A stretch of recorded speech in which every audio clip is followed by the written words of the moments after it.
with her passing, she sent a message to the world, a message I would have loved not to be sent.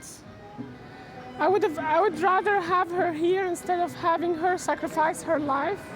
Queer activist Sarah Hegazi was arrested and tortured in Egypt after raising a pride flag in 2017, and although she moved to Canada after her release, her trauma came with her and she ended up taking her own life last June in Toronto.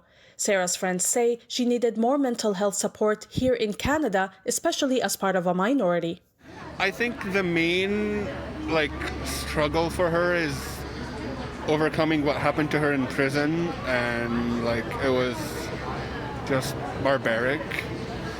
But also coming here and feeling not as taken care of mentally and psychologically as she probably should have.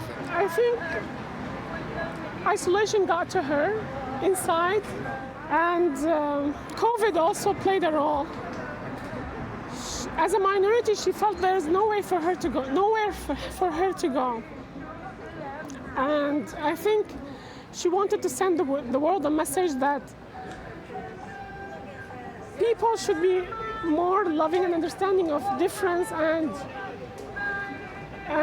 more supportive of minorities. Sarah's friend Ala As-Sufi started a fundraiser to honor her with a mural that was painted in the Church and Wellesley neighborhood. The fundraising project is still accepting donations through GoFundMe to secure a tombstone for her grave.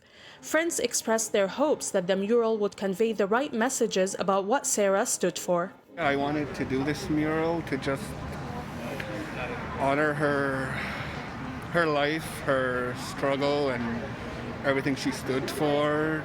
I just want there to be more support, more acceptance, especially for brown and for BIPOC queer people. She's also an autistic person. We still need a lot of work to understand people who are different. Indigenous artist Keitha Kishik Tobias, who painted Sarah's mural, said she accepted the project because it sends out an important message about the cost of being an activist. There is a huge cost for wanting to go out and change the world and be loving and caring. And what happened to Sarah is it's not uncommon. This happens to a lot of activists. And then it's something that needs to be talked about. You can't push it under the carpet. You push it under the carpet and you lose more and more people. So this is a beautiful way to really talk about these hard issues.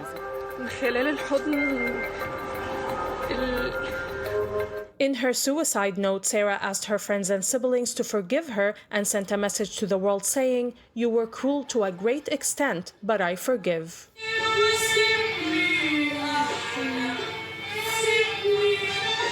In Toronto, this is Mona Awwad for City News.